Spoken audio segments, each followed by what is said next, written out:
Welcome to DubLife Diaries, the podcast where passion meets the open road. I'm Joe Person, your host, and also a lifelong dubber. Buckle up, because this ride is just beginning. This podcast is sponsored by Volksmania Magazine. Good times, great cars, awesome Volksmaniacs. Visit Volksmania.com to learn more about this class-leading VW magazine.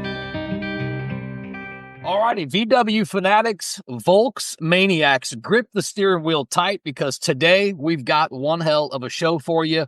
Welcome back to DubLife Diaries, the podcast where passion meets the open road. I've got a VW legend coming out of South Africa today. This man bought his first Beetle when he was 13 years old, and he did that with lawnmower money. Yes, you heard that properly. He did it with lawnmower money. He was supposed to retire recently, but instead, he built Afribeetle, one of the most passionate VW hubs in all of South Africa. This man has restored more classic bugs than most of us have seen in a lifetime. He's traveled 10,000 kilometers across Africa. For those that don't know kilometers, that's about 6,200 miles in a Beetle convoy. And get this, he's even got a secret VW collection that might be closed to the public, or is it? Today, we're cracking open the vault. We're talking bush mechanics, wild road trips, and the most insane breakdown survival stories you've ever heard. Plus, I'll finally try to get him to spill the truth on whether or not this private collection really does exist. Ladies and gentlemen, let's welcome my man, Oom Chris Coetzee, to the show. Welcome to DubLife Diaries. Awesome, man. So look, before we dive in, I just want to give a couple of shout outs to obviously my sponsor, Volksmania Magazine. Subscribe to the best Volkswagen magazine in the world. Watch for DubLife Diaries coming up this summer with a feature going through some of our episodes. Visit Volksmania.com. So if you go to Volksmania's website and sign up and subscribe, you can use DubLife 10. That's DUBLIFE 10 for 10% off your first issue. And obviously, Marcel, I know I just shouted you out, but I want to do it again. Marcel from Afribeetle worked very hard on getting Chris and myself together for this awesome episode. So Marcel, publicly, thank you for your diligence. So back to you guys. Back to you, Chris. So you bought your first Beetle at 13 with lawnmower money, right? I want to hear what's the story behind that. It was a teacher of mine, and then I asked him if he wants to sell it to me. So I bought it and I repaired it. And then I was driving it for a while till my dad stopped me because I was under the age and I haven't had a proper license on that time. Now that was it a 56 Beetle? No, that was a 1964. It was a 64. Okay. How does a kid from Stellenbosch grow up and end up becoming obsessed with Beetles? Well, I started very young, and then I went to the Navy in Simonstown, where I did my trade on VW Beetle and Combi. And like they say, the Goga bites me. So I kept on. And yeah, then when I was qualified, a week after I qualified, I walked out at the Navy and I started my own business in Stellenbosch. Now and I was only repairing Beetles and Combis on that stage. Already that long ago. That's awesome. Now that first 56 Beetle that you got for in America, $8, believe for you R150. What did it take to get that running? In our money, and it is quite a while back, it was about 50,000 rand, which was very much on that stage. And then you flipped it, you got it running and you sold it for a profit, right? That was actually the 64, which I built up from the teacher, which I bought, which I sell. The 56 came much later.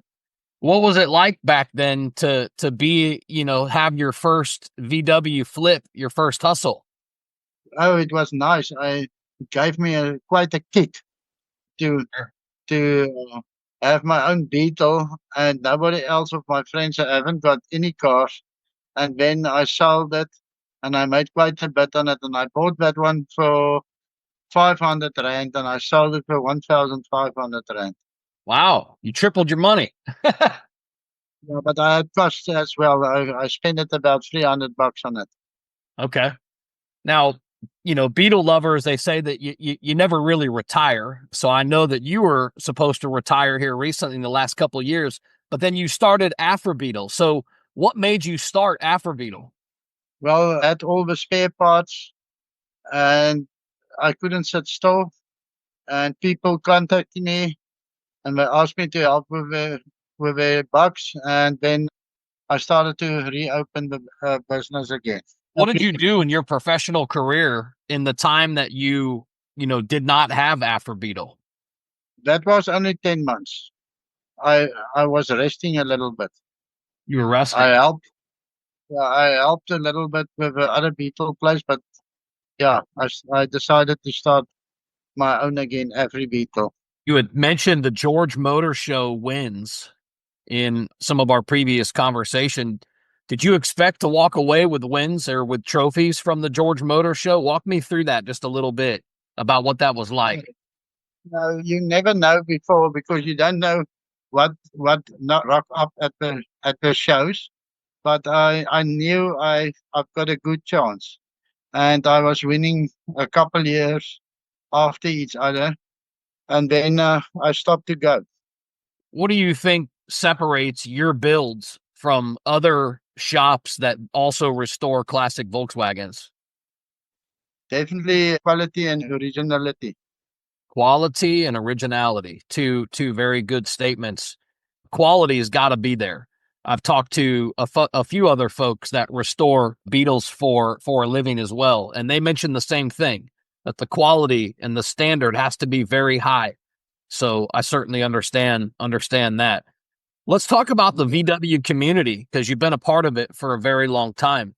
What makes the VW community different from other types of car cultures? You know, Joe, all the Beatles is driving on a different way. They're not one is the same, and each and every guy knows his own car. So when a customer comes in and they say to you, "My car's not running right," you must go with him in the car and he must explain to you what is bothering him, so that you can put attention to that, and you must listen carefully and because they always explain that on a different way than you do it in a mechanical way. So you must be very sensitive to listen very careful, and then you must work according to their complaints. It's not like a VW Golf which you take into the garage, they set it on a computer and off a guy goes. Right. So that more personally, you must be much more personally involved with the client to make sure you get him happy on the end.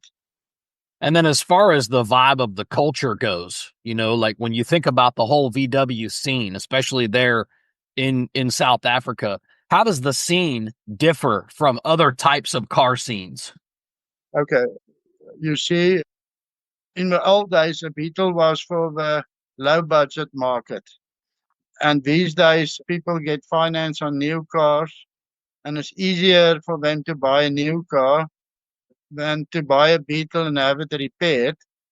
So these days, it is your more higher income people who collects the Beetles and who does runs and who have cash spent on the cars. And then the older people, they definitely in the way back when they were still here, at least once they had driven in the Beetle. Where these days the people don't know the Beetles. The young people know the Beetle less and less and less. Right. It's up to us.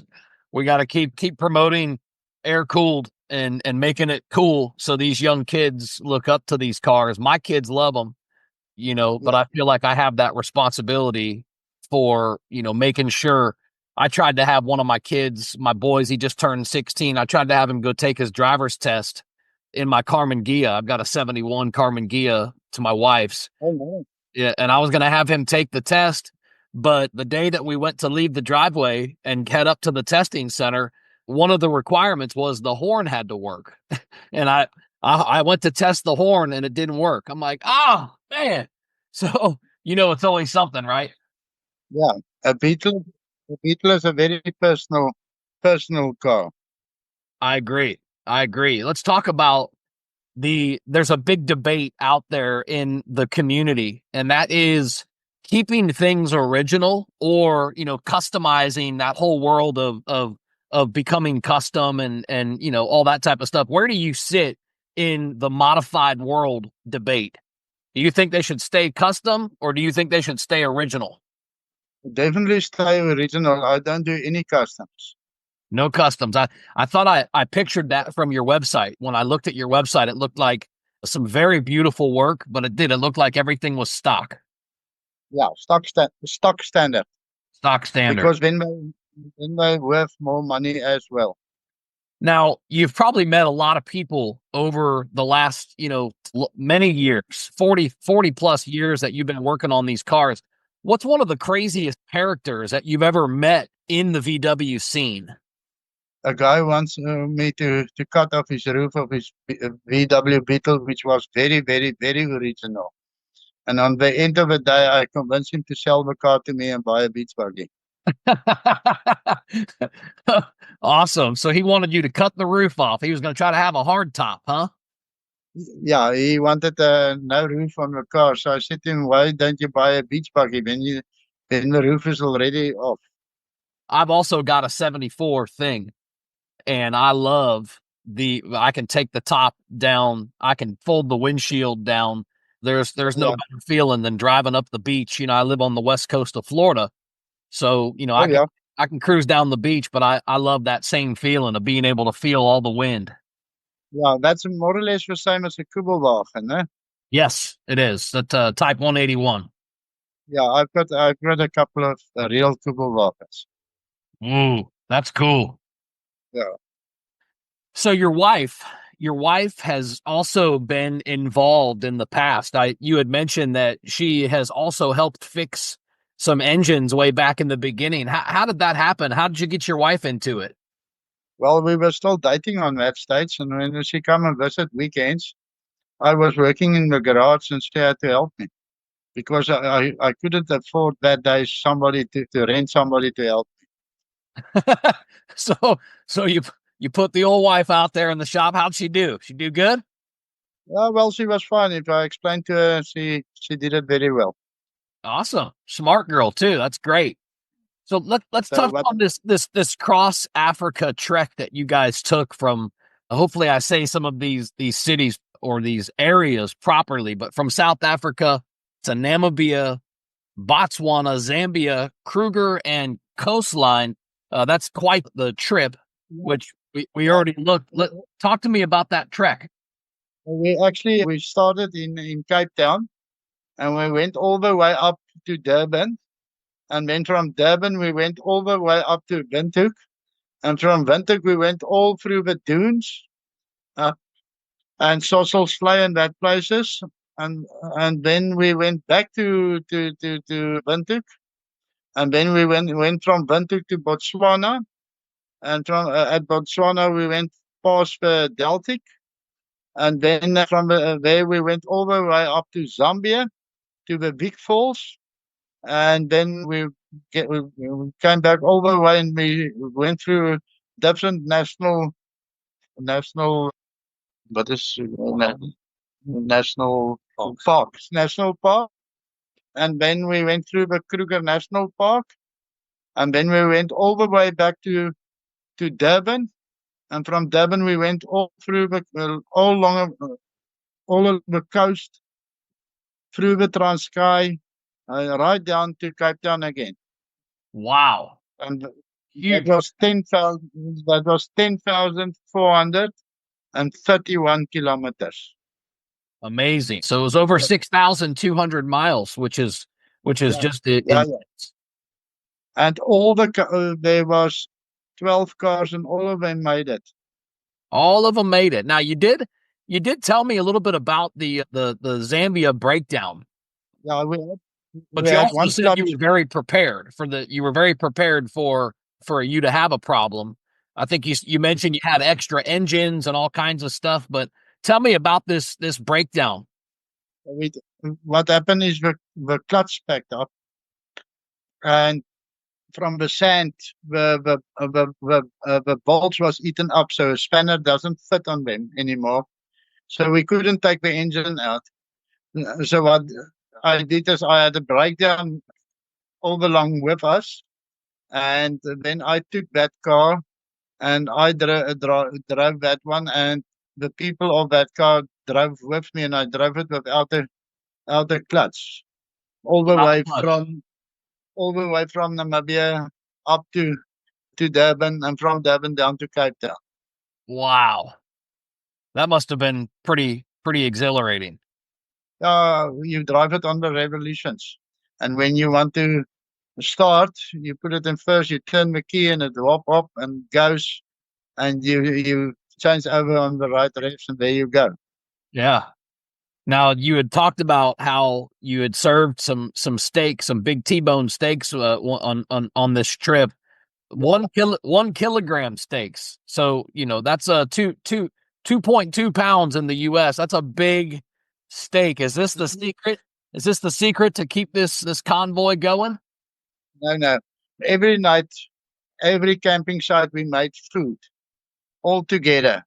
We all pull in, and we bought meat, and we make food on the gas stoves and on the fire.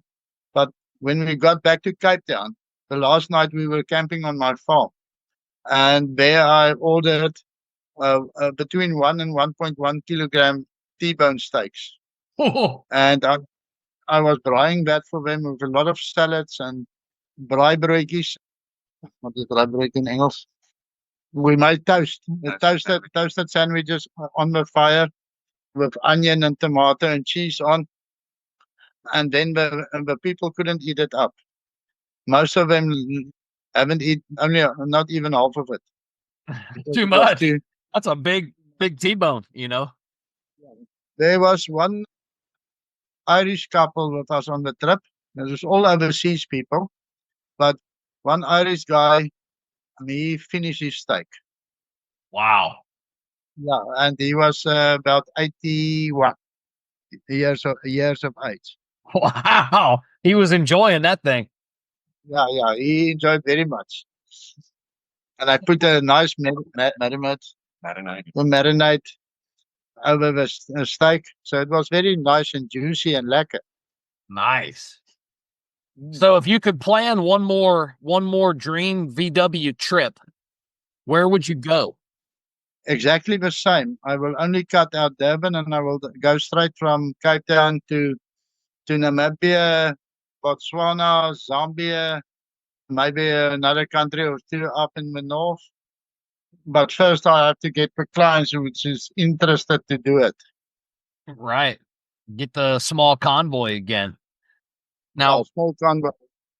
You had mentioned that you have a private collection that potentially nobody has ever even seen, or maybe they have. One or two people have seen it.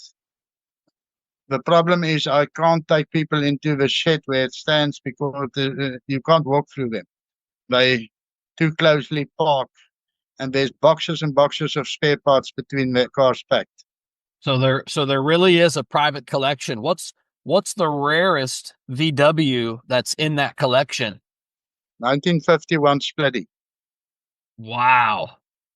I've got all the Beetles from 1951 till 1978, each of every one, and a couple of doubles. Oh, whoa, that's insane. And I've got all the split combis. Then I've got all the bay window combis. Then I've got a couple of microbuses. Then I've got 3 or 4 Kubelwagens.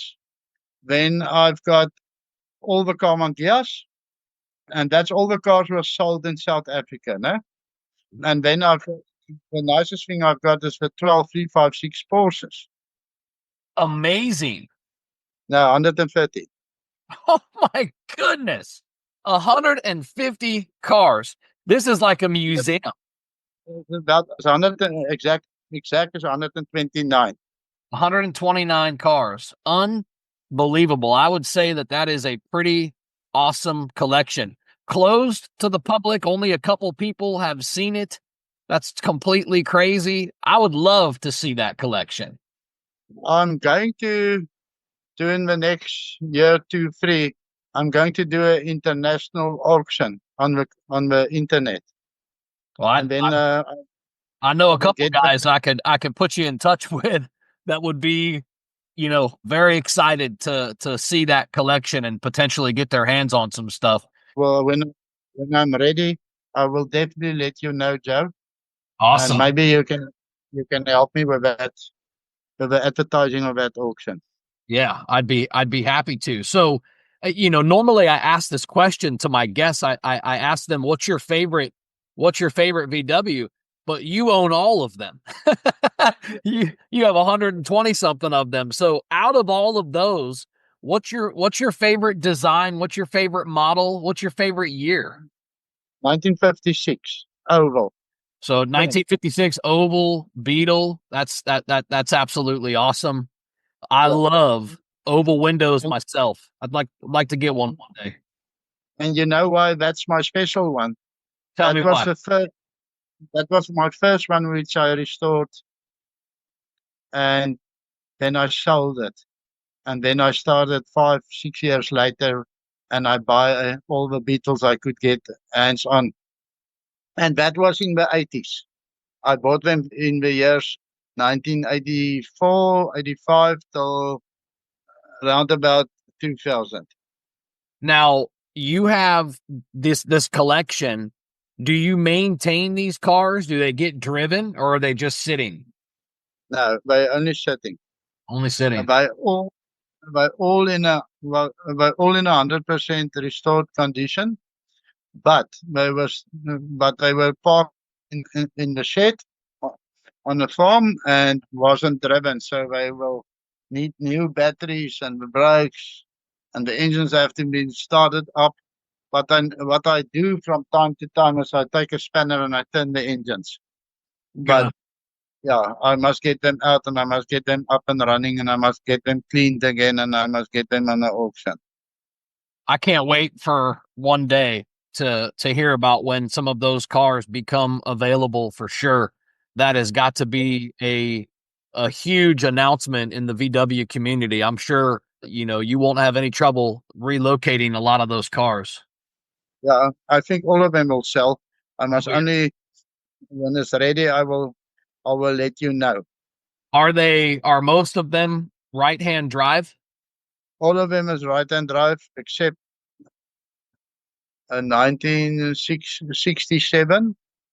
There I've got a left-hand drive, and one of the common gears is left-hand drive, and I've got a 1303, also a left-hand drive, and then I've got one of my combis is a left-hand drive, and one of my Porsches is also left-hand drive. My ultimate dream Beetle is an oval window right-hand drive. That's one of my dream cars. One day I'm gonna make it happen. Sure. Yeah. You know me when my collection is coming available, then I will definitely contact you that we can advertise it and you can put me to people and things like that. Yes. Awesome. So I got an awkward question. What's one of the Yes, what's one of the what's one of the weirdest things that you've ever transported in a classic Volkswagen? 2 Beetle engines on the roof rack. That's a lot of weight. Yeah, 700, I eight put hundred pounds, huh? yeah. I put it on a roof rack and I transfer it from Muscle Bay to Cape Town. So let's talk about Afribeetle, because I know this is relatively a newer business venture for you, but you have a lifetime of experience. What's next for Afribeetle? What do you think you're doing as far as building cars go? Do you have anything coming up? Are you releasing anything? Is there anything Yeah, exciting you're working on right now? yeah, look, we do a lot of rebuilt engines. We're also exporting engines to Europe okay. We also do a lot of rebuilt engines, and we also export to Europe, and we also exported to Zambia the other day. engine, and that's the one thing we're quite good in. And then also I'm going to start rental Beetles again. As people come from overseas and they're coming for holiday, they can rent a Beetle and they can be off with a Beetle. Nice. That's a good idea. So they can. My previous company, I had 367 Beetles, which I was renting out. That's massive. What was the name of that company? Best Beetle. Best Beetle. And you rented those for like tourists? Only tourists, only overseas people. Okay. Amazing. So, you do body work and metal work and mechanical stuff. What type of advice would you have for a young restorer or somebody that's going to maybe get into collecting vintage VWs? What advice would you give them getting into the VW world? It depends on the knowledge of the person. If you've got enough practical experience, then I can take him much further than a guy who don't know anything. And I will suggest to him that if he starts with restoring, he strip a whole car in pieces. Yeah, strip it completely in pieces, and and then cleaning everything, and then you start the repairing. And there are certain ways of repairing. Cut out rust and weld in plate and shape it, and then you a good undercoat, and then you put your primer and then your paint. Yeah. So strip it down completely, become familiar with everything, and then recondition, restore, and put a good protective paint cover on it. That's right. And don't go for a cheap paint, go for expensive paint. Yes. So if you could pass one message to the global VW community, what would it be? Don't be penny-wise and pound-foolish. If you want to restore, go all the way. So don't pinch pennies. Your marketing seems to be very creative. I would almost say that it's genius, right? If it's in the back, we fix it. Power in the back, smiles in the front. Who comes up with this marketing? Trudy. Who? Trudy. Who's that? That's the lady. She's also marketing with us. She does great. Those are catchy. When I first found you guys on Instagram, that's what I saw. I saw some of those pictures and I was like, oh man, I got to reach out to these guys. That was really cool. Good marketing. Good job. That's between Trudy and Marcel. They work together. Awesome. Good job, Marcel. So how can people get in touch with you in South Africa? Shout out your Facebook, your website. Tell us how people can connect with you. Maybe Marcel can answer that better. Okay. Hey, man. The guys can contact us on contact afribeetle@gmail.com. They can find us on Facebook. It's under Afribeetle Pty Limited. We have our Facebook post there, and we share our new videos and the new engines we put together. Especially when we tow new stuff, we share that as well to see what new stuff is coming in and what client stuff we're taking out. So there'll always be updates on Facebook and our website, afribeetle.com. The guys can find us and sign up there and check for new parts. Awesome. No, we're also going now online with spare parts. In the next 2-3 weeks, we will launch our online spares division. I'm excited and I'm eager to see and hear more about this collection in the coming months. I've got a couple of friends here stateside that'd be very, very excited to be able to get their hands on some of that. So totally amazing. Please, Joe, just wait till I contact you. No problem. I promise you, you will be the first one. Okay. And I promise you, I will never bother you about it. Must I believe you? You can count on that for sure.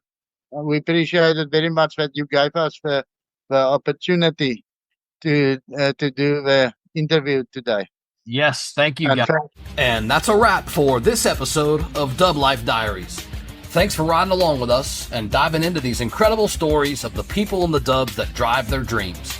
If you love today's episode, don't forget to subscribe or hit that follow button so you never miss an adventure. Do you have a story to tell or know somebody else who's living the dub life? Awesome! Reach out to us. You can find us on all socials at DubLife Diaries or shoot me an email. I'm not hard to find. DubLifeDiaries@gmail.com.